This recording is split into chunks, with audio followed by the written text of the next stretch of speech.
अगर किसी व्यक्ति के ऊपर मसानी रोग है, मसानी छोड़ दी गई है और उस व्यक्ति का कहीं भी पार नहीं पा रहा, तो क्या उपाय आप कर सकते हैं?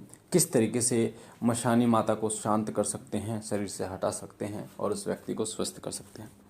तो इस वीडियो में आपको मसानी माता को हटाने का उपाय, यानी जो मसानी नेगेटिव यानी नकारात्मक ऊर्जा है माता की, उस शक्ति को हटाने का उपाय बताऊंगा। मसानी कितने तरीके की होती हैं, मसानी क्रिया क्या होती है, ये बताऊंगा। साथ ही माता मसानी का भोग भी आपको मैं बताऊंगा और किस तरीके से आप पीड़ित व्यक्ति का इलाज कर सकते हैं, ये भी मैं आपको बताऊंगा। सबसे पहले मसानी। देखिए, मसानी जो शक्ति है, नाम से आपको पता चल रहा है मसानी, ये शमशान की शक्ति है।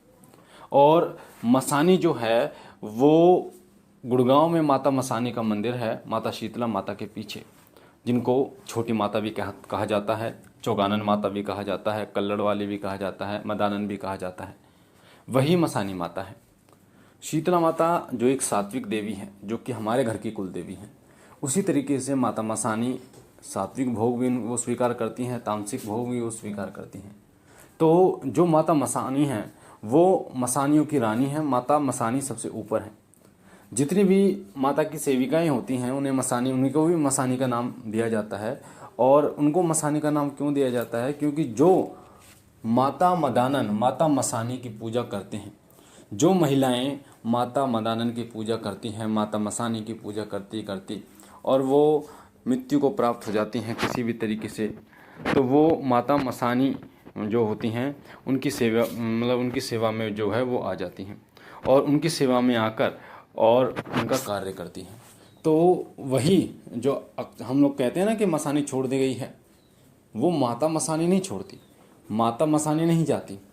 जो उनके अंतर्गत काम करती हैं, जब वो शक्तियाँ, जो आत्माएं जिनके अंतर्गत काम करती हैं, जिन्हें हम कह देते हैं ये तो मसानी है, हालांकि वो मसानी नहीं होती। माता मसानी के अंतर्गत जो काम करने वाली शक्तियां हैं उनको मसानी कहा जाता है, पर वो मसानी नहीं होती। उन शक्तियों को किसी के ऊपर भेजा जाता है, उनके किसी एक झुंड को या किसी एक को भेजा जाता है किसी व्यक्ति के ऊपर, और तंत्र किया जाता है। तो ये जो तंत्र किया जाता है ये वही व्यक्ति कर सकता है जो शमशान को जगा पाता है, शमशान को जागृत कर पाता है, जो जिनके पास शमशान की विद्याएं होती हैं, शमशान के देवी देवता जो पूजता है, वो व्यक्ति इस प्रकार के तंत्र को करता है। और ये जो तंत्र होता है ना, बहुत ज़्यादा कठिन तंत्र होता है, हटाना बड़ा मुश्किल होता है। व्यक्ति कर तो देते हैं इसको, पर हटाना बड़ा मुश्किल होता है। जो माता मसानी होती हैं वो तो एक देवी रूप है, वो एक देवी रूप है और वो डायरेक्ट किसी के पास नहीं जाती।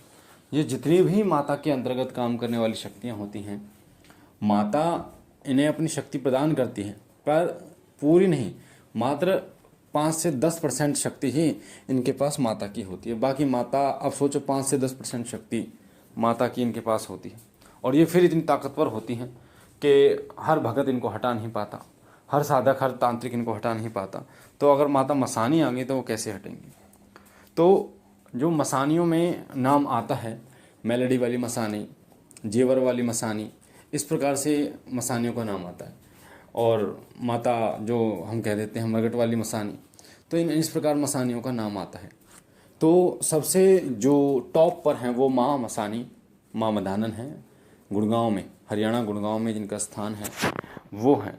और अगर किसी के ऊपर किसी भी तरीके की मसानी लगी हो जो कि माता के अंतर्गत काम करती हैं, तो इनको अगर हटाना हो तो माता मदानन को प्रसन्न कर इनको आसानी से हटाया जा सकता है। वैसे नहीं हटती है, अगर आप इनके साथ जोर जबरदस्ती करोगे तो नहीं हटेंगे। हालांकि ये एक अलग बात है कि आप जैसे बालाजी मंदिर जाते हैं तो बालाजी में ये हट जाती हैं, और वो बालाजी जाने और उनके जो सेवक जाने, चाहे वो कैसे ही हटाए, भाई हमारे लिए तो हट गई, चाहे वो उनको बांध के हटाएं, भोग दे के हटाएं, उनको हाथ जोड़ कर मनाएं, जैसे भी मनाएं, क्योंकि वो माता हैं, तो वो बालाजी महाराज जाने।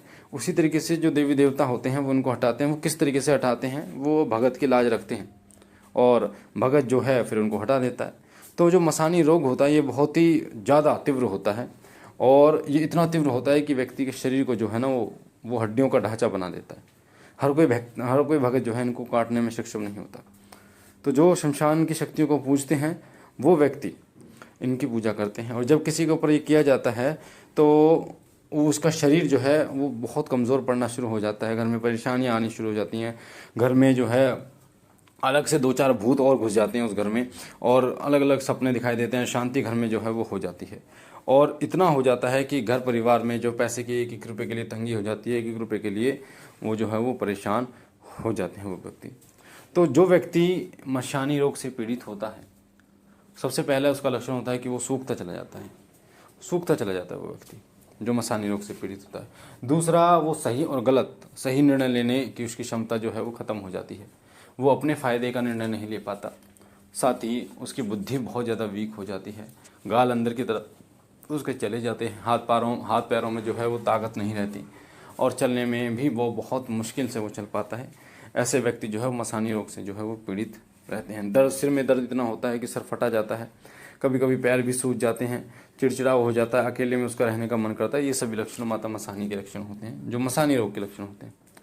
अब हटाएं कैसे? हटाने के लिए आपको क्या करना है, आपको कुछ सामग्री लेनी है और चौराहे पर माता मदानन का भोग रख के आना है उस व्यक्ति के ऊपर से 21 बार उतार कर। सबसे पहले आपको 7 गुलगुले लेने हैं। गुलगुले किसे कहते हैं? नेट पे आप डालिए, यूट्यूब पे डालिए, गूगल पे डालिए, आपको पता चल जाएगा। गुलगुले, पुए भी हमारे यहाँ पुए कहते हैं। आटे में पानी मिलाकर, चीनी मिलाकर और सरसों के तेल में तल कर जो बनाते हैं उन्हें गुलगुले या फिर हम पुए कहते हैं। तो 7 गुलगुले लेने हैं। 7 प्रकार की मिठाई लेनी है, 7 प्रकार की मिठाई, जैसे 1 रसगुल्ला, 1 बर्फ़ी, 1 गुलाब जामुन, इस तरीके से। 10 लौंग लेनी है आपको, 5 जोड़े लौंग, 2 इलायची हरी वाली लेनी है आपको। 1 माता का श्रृंगार लेना है। श्रृंगार का पैकेट मत लेना, ये दुकानों पे मिलता है। श्रृंगार, प्रॉपर श्रृंगार होना चाहिए जो आप यूज़ करते हैं। और 1 जायफल लेना है, यानी 16 श्रृंगार आप ले सकते हैं माता का, ये बहुत अच्छा रहेगा।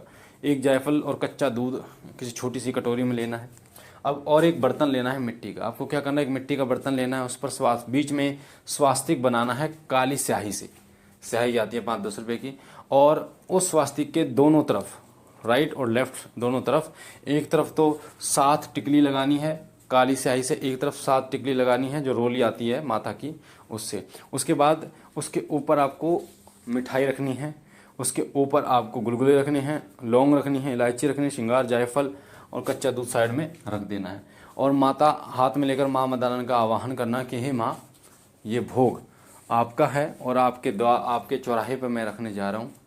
हे माँ, जो भी शक्ति इस व्यक्ति के अंदर, नाम लेना उस व्यक्ति का इसके ऊपर है, जो भी मशानी रोग है उसे आप अपने स्थान पर लेकर बैठिए और इसे क्षमा कीजिए अगर इससे कोई गलती हुई है।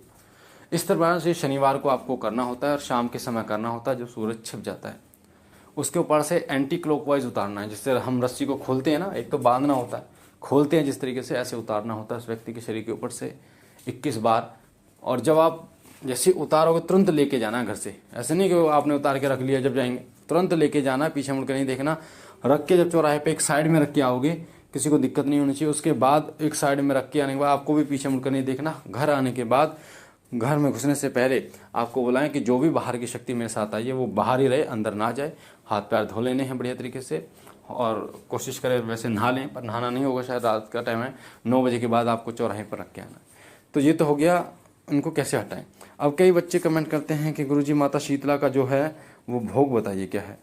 माँ शीतला की हम उपासना करते हैं और माँ शीतला को क्या भोग दें। तो देखिए, माँ शीतला का भोग जो है वो आप कच्चा दूध माँ शीतला को भोग में दे सकते हैं, आप जैसे गुलगुले दे सकते हैं, या मीठे चावल घी डाल के आप माता को भोग में आप दे सकते हैं, या बेसन के लड्डू या मूंग दाल माता को बहुत पसंद है, तो ये भोग आप माँ शीतला को अर्पण कर सकते हैं।